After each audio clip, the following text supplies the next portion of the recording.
반갑습니다. 오늘은 식민사관의 비밀, 일제의 거대한 음모, 이 부분을 한번 얘기해 보도록 하겠습니다. 여러분, 식민사학 많이 들어보셨죠? 식민사학이 뭡니까? 식민사학은 제국주의 국가들이 식민지를 지배하고 그 식민지를 지배하는 행위를 정당화하기 위해서 활용한 역사 왜곡 방식입니다. 왜 이걸 정당화해야 될까요? 왜냐하면 식민지 지배라는 것은 기본적으로 뭐죠? 폭력성과 그리고 강압성을 띠기 때문입니다. 그리고 필연적으로 수탈을 한다는 거죠. 바로 이러한 그 부적절한 행위에 대해서 정당성을 부여하기 위한 방안 중에 하나가 바로 식민 사학이라는 겁니다. 뭐 예를 들어서 뭐 식민지가 된 것은 우리가 강압적으로 한 것이 아니고 너희 국가의 선택이었다. 내지는 뭐 고대부터 너희 나라는 우리의 식민지였다. 바로 이러한 역사적인 왜곡 근거를 마련하기 위해서 그들이 만들어 놓은 것이 바로 식민사학입니다. 자, 그럼 우리나라는 뭐 너무나 잘 아시겠지만은 일제로부터 식민지였었죠. 참 뼈아픈 사실입니다. 앞으로는 절대로 그런 일이 다시 반복돼서는 안 되겠는데, 바로 일제 식민사학은 뭔가 한번 알아볼까요? 일제 식민사학 맞습니다.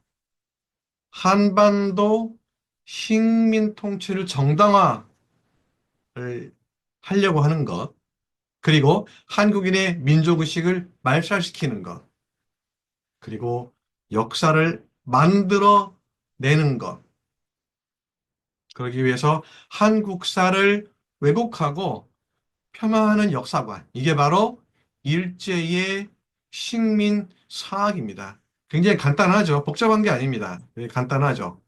자, 그럼 그들이 주장하는 내용이 뭘까요?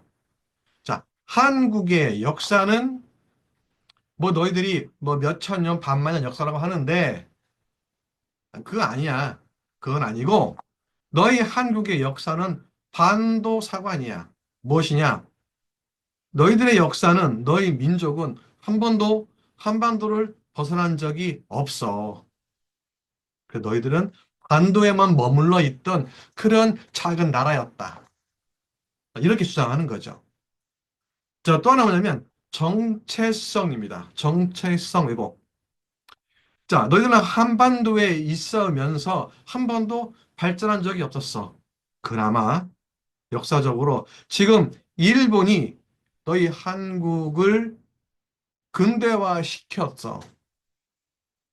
그래서 우리의 식민 통치는 정당한 거야. 라고 합니다. 자, 그리고 한 발 더 나아가서 일본과 한국은 같은 조상에서 나왔어. 그러니 우리의 식민 통치는 정당한 것이야. 나는 바로 이러한 좀 얼토당토하는 주장을 하게 되는 거죠. 그래서 일제는 이런 것들을 달성하기 위해서 무엇을 했냐면 식민 지배의 필요성을 이론화했습니다. 그리고 한국인 스스로 자신들이 역사와 민족에 대한 자긍심을 잃게 했어요. 그리고 궁극적으로는 정신적으로 굴복을 유도하는 데 목적이 있었습니다. 그래서 그들이 한 행위를 보게 되면 물론 뒤에 제가 상세하게 여러 번에 걸쳐서 말씀드리겠지만 간단히 말씀드리면 바로 한글 사용을 금지시켰죠. 그리고 우리 한글이 국어였었는데 그 한글은 국어를 없애고 일본어를 국어로 만들고 일본어 교육을 시켰습니다. 그리고 한국사를 왜곡하고 창작하고 삭제하고 변조했다는 거죠. 그리고 우리 한국인에게는 조선교육령이라는 제도를 만들어서 교육받을 수 있는 기회를 박탈했습니다. 물론 교육은 받았죠. 어떤 교육이냐? 아주 제한적인 교육만 받게 한 겁니다. 예를 들어서 뭐 기본적으로 의사소통할 수 있는 일본어 교육, 그리고 기본적인 실업 교육만 가능하게 했다는 겁니다. 바로 일제는 이러한 행동을 통해서 식민사학을 하나씩 하나씩 만들어 가게 되는 거죠. 자, 그럼 식민사학의 최종 목표가 뭡니까? 저는 식민사학의 최종 목표를 한국을 영원한 식민지화로 만드는 것이라고 저는 봅니다. 바로 그 증거가 경술국지 조약문 제1조에 명백히 명시되어 있다는 거죠. 자, 그들이 식민사학을 그토록 주장하고 해방된 지금까지도 식민사학이 남아있는 그 이유는 바로 이거죠. 한국을 영구히 식민지화하기 위한 목적이었습니다. 수단이었죠. 자, 앞에 보이시는 그 문서는 경술국지 조약문입니다. 1910년 8월 22일 내각 총리 이완용과 그리고 통감 자작이었던 베라우치 마사데케 간에 서로 사인한 바로 경술국지 조약문입니다. 자, 경술국지 조약문 제1조를 보게 되면 바로 그런 내용들이 있죠. 이 조약문은 1910년 8월 29일 바로 그 날에 발행된 조선총독부 관보 제1호에 게재되어 있습니다. 국한문 그리고 일본어로 게재되어 있죠. 그 내용을 볼까요? 기가 막힙니다. 제1조 한국의 황제 폐하는 한국 전체 일체의 통치권을 완전히 어떻게 영구히 일본국 황제 폐하에게 양해한다. 이렇게 되어 있습니다. 어떻습니까? 기가 막히죠? 한국 전체 일체의 통치권을 완전히 그리고 영구히 넘긴다고 되어 있지 않습니까? 바로 이겁니다. 이것을 계속 유지하기 위해서 일제는 바로 일제 식민사학을 만들어서 지금까지 일제 식민사학의 망령이 남아 있는 겁니다. 자, 일제는 경술국치 조약을 맺자마자 우리 역사 부정과 그리고 역사 지우기를 합니다. 그때까지만 해도 우리는 엄연히 대한제국이었었죠. 대한제국, 한국이었죠. 당시까지의 국호는 한국이었습니다. 자, 한국이란 국호를 조선으로 바꿔버립니다. 그쵸? 바로 이거는 조선총독부에서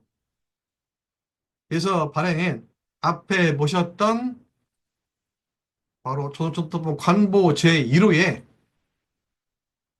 한국의 국호를 조선으로 바꾼다라는 그런 칙령을 발표합니다. 이로써 일제는 대한제국을 부정하면서 역사를 부정하고 역사 지우기를 시작했습니다. 자, 그것이 바로 일제의 식민사관이죠. 일제 식민사관은 황국사관입니다. 그리고 역사를 왜곡하고 역사를 변조했죠. 그리고 그들은 한국 침략의 정당성을 확보하기 위해서 이러한 행위를 한 거죠. 자, 이러한 행위는 우리한테 어떤 영향이 있을까요? 바로 민족성을 상실하고 그러므로 인해서 독립의지가 소멸되고 그들이 궁극적으로 원했던 영구적 지배를 획책한 겁니다. 다시 말씀드리면 바로 일제의 식민사관은 한국을 영구히 식민지화하기 위한 그러한 이론적인 토대, 붓이었다는 겁니다. 하지만 지금도 저는 일제의 식민사관, 한국을 영구히 지배하려는 그러한 야욕이 지금도 진행 중이라는 사실입니다.